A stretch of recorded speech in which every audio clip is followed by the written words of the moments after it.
Hi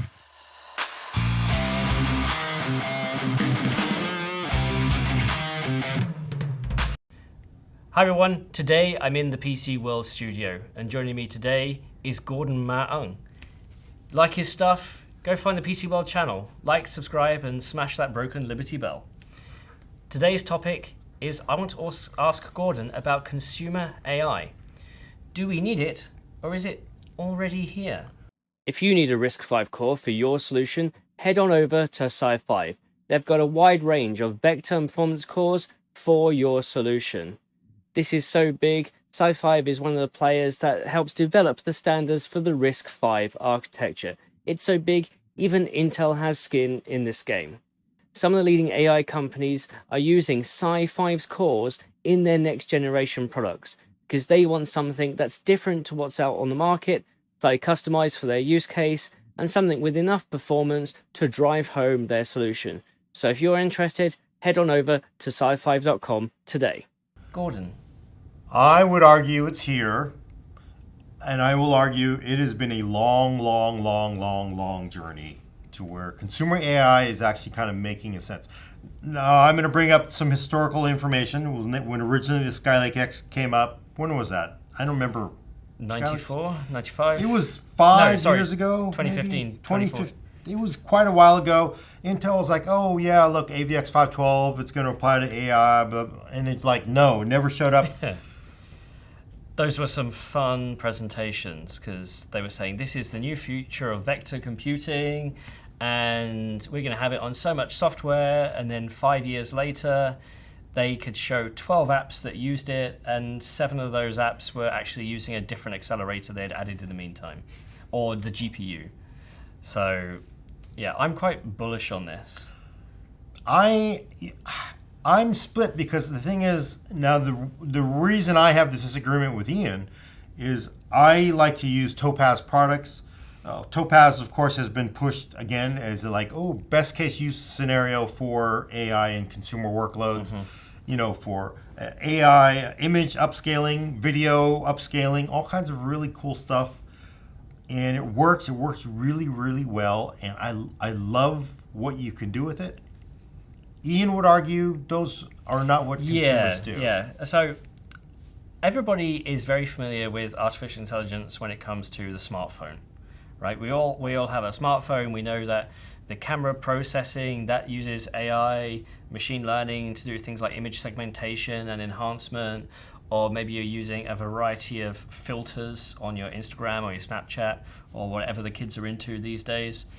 But in that essence, the use of, say, image processing is a very visual way of experiencing artificial intelligence. So I will clarify, artificial intelligence comes in a few forms, one of which is machine learning, which is what we normally talk about. The other one is heuristics, which is essentially functions and if-then statements. My argument is that I usually refer to it as machine learning, not just if-then, because we used to have phone AI. I remember from, say, the Asus Phone 6, where they said we use AI to charge your battery, right, so it doesn't overcharge. And what they meant is it would charge to 80% until an hour before your alarm went off, and then it would charge the rest. So that's not AI in what I'm considering AI here. It's being able to put a variety of inputs into a function, into a black box and get the right result out. So in consumer PC, we don't have that same camera element in the same way. But arguably the pandemic has brought that out. But any other way is either done off the machine. It's done in the cloud.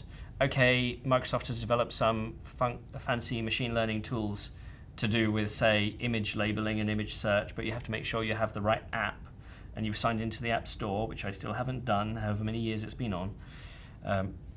So it's sometimes it's very unclear where it's being used, how it's being used, and if it's being accelerated at all.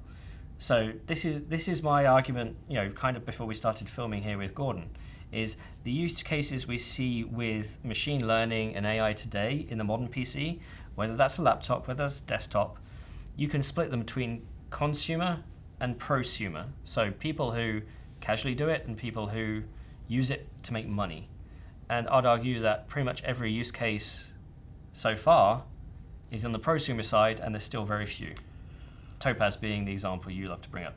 Yeah, but I've Nero has been doing it with image sorting. They have an image sorting application. Yeah. Again, yet another use case pushed by Intel, because they've been trying to push this for many years. I stopped using that benchmark because I broke it. Sorry. But yeah, Adobe's been using lots of machine learning tools and that's been growing slowly, and that's been optimized, and Intel is pushing those tools. And I'd argue that Adobe is perhaps the Adobe suite is one of the most widely used prosumer tools. Yes. It's still not consumer. I mean, don't get me wrong, lots of consumers would perhaps happily use it, but they wouldn't be willing to pay for it.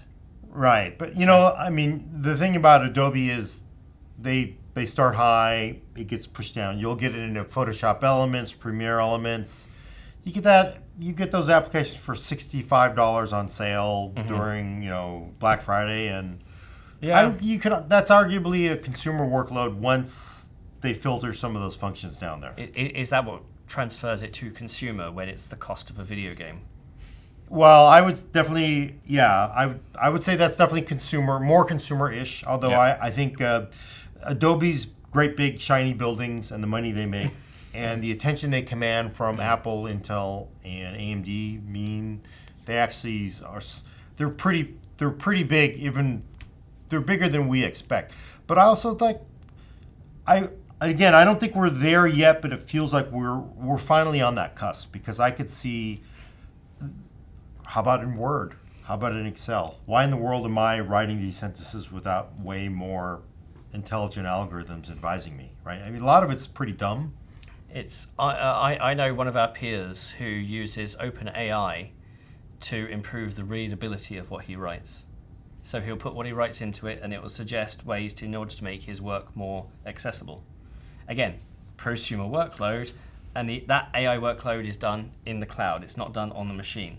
So I know there's definitely for you, a lot of it is you don't think consumers are doing it. Will my parents be able to use it?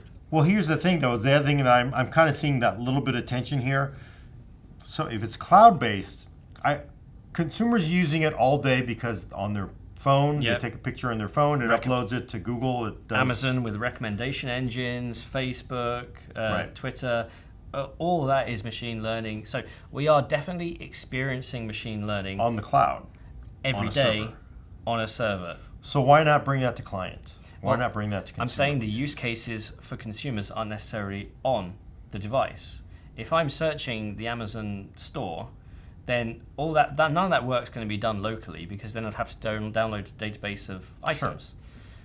So what use cases are there that are accelerated by machine learning on a consumer device? Now, one thing that we did a lot during the pandemic is FaceTime, Teams, Skype with family. We do it for work now pretty much every day, if not every hour, it seems. And things like noise cancelling has become ubiquitous in that software, which is using machine learning. Things like background blur is still terrible. To your point about image upscaling, right? The one use case I think that should be used widespread is when you're in those meetings in Teams, such that, because those applications, they submit video that's like 240p, size of ravioli on your screen. Why not upscale that to 720 using machine learning? And for some reason, and I have a bit of a gripe about this, we are so far into the pandemic and none of that software is doing it yet. So, but again, this is like having a smart version of Word or a smart version of PowerPoint or photo editors. That to me sounds like a... So you've got children. Yes. Imagine if Word had a feature that would help autocomplete homework. Yes. Why doesn't it do that for me? So we've got this issue now with things like GitHub's Copilot, where if you start typing code, it will help fill in the rest of the function for you. They're getting to a point now where some functions are nice and obscure that if you start putting in a function, it will produce the copyrighted code, and it won't tell you about the copyright. And a big thing about kids studying is plagiarism, right? So if you're relying on artificial intelligence to do that, then is your kid cheating? Well, it's going to be a brave new world we'll be in. Art? We're already there with the art, right? All the AI generated art. There's copyrighted works in AI. But is that I fully expect that to come to consumer workloads, yes, because that is an amazing use case. Even prosumers, next gen thumbnails. If you can train it on your face, then why not? You never need to have a good good lit studio ever again. But again, consumer workloads. Is this sort of stuff my parents will use? Anything involving a camera, yes, but Yes. a laptop and a PC isn't the main. The camera isn't the main focal point the same way it is with a smartphone. But your thousands of photos that you have from the many years, and this is going back all the way to a Gulf Town demo from like 10 years ago. Image. I agree that it's been very slow. It has been frustratingly slow, and that would make me think it's not going anywhere. But I want that ability. I want my PC to be as smart as my phone, and it has the horsepower to do it. Why am I not getting that? Now, whose fault that is? Is it the hardware vendors for not making the hardware cheap enough or fast enough? Is it the software vendors? Is it Microsoft for not implementing all these cool features? I don't know who it is, but as a consumer and also as somebody who is a proponent of the PC, because I still think it's the ultimate tool in humanity for people, why aren't we using this? I want to see it done. I'm with you that it's frustratingly not there yet in as much as it should be, but I do think it is a worthy endeavor. Because if the PC simply says we're never going to be good enough to compete with the cloud, to compete with smartphones, because all that's so cloud leveraged, then we've lost. We've got a case of AMD is on the process of implementing the Xilinx AI engines in future CPUs. Intel has a multitude of different IPs on board to do with machine learning. Even if we look at, say, Windows on Snapdragon, Hexagon DSPs in Qualcomm, the hardware is there. I honestly think part of it is simply being able to monetize. You have startups working in this area doing lots of really cool things with machine learning, but then them having a business model to scale. I mean, one of my argument is it's consumer if you use it a lot, and arguably it's to a certain extent free as well. There's not a lot of it out there because the market is so nascent in production that there's just not enough common code, I guess, or common models that people can leverage for free. Yeah. And then explain that to your parents. It's, I don't want to keep going around in circles here with this discussion because I desperately do want to see more uses of AI, more uses of machine learning on my home device, accelerated by my device. Intel has the product known as Keem Bay, their visual processing unit, VPU. They showed that off at Israel in September. And if you go in Task Manager, it literally says VPU 0, and you connect it with an M.2 slot. Or I told them they should connect it with an M.2 slot. And that's going to be, as far as I know, embedded in future platforms. So we are getting some proper... They even showed OBS integration.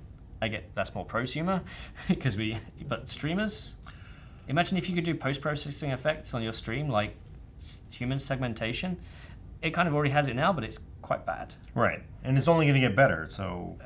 Software's going to get better, hardware, the accelerated hardware is going to be there. But so you're not arguing... Against, I think we're more on the same side of the coin than we realize. We expected it to be here already, and people are saying it's not here yet. Wait another 5 years. Maybe the worry is if we get 5 years down the line and it's still not here. I mean, like I said, with the pandemic, the upscaling of Teams and Zoom should have happened after 6 months. Sure. The code is there. The commercial code, there's no revenue generation strategy for it, I think. That's probably why it's not there. Or they can't find a solution that deploys at scale that works with everyone. Yeah. And I don't know. Word, honestly, having Word do my work for me seems like hey, pretty good use of the money. So there's a video I want to produce where I've used OpenAI to write articles that would be published in some of our peers' publications. So if you're a cookie cutter, fast food type of journalist, your days might be numbered. Well, that's an old joke about sports writers. I think it's because the sports writing is pretty rote sometimes. Yeah, you could you follow the formula. Well, it's been great having Gordon on the channel. If you've not seen Gordon before, this is Gordon. He's been in the industry a while. Go check out PC World. Go like and subscribe and smash that Liberty Bell. Thanks, Gordon. Thanks.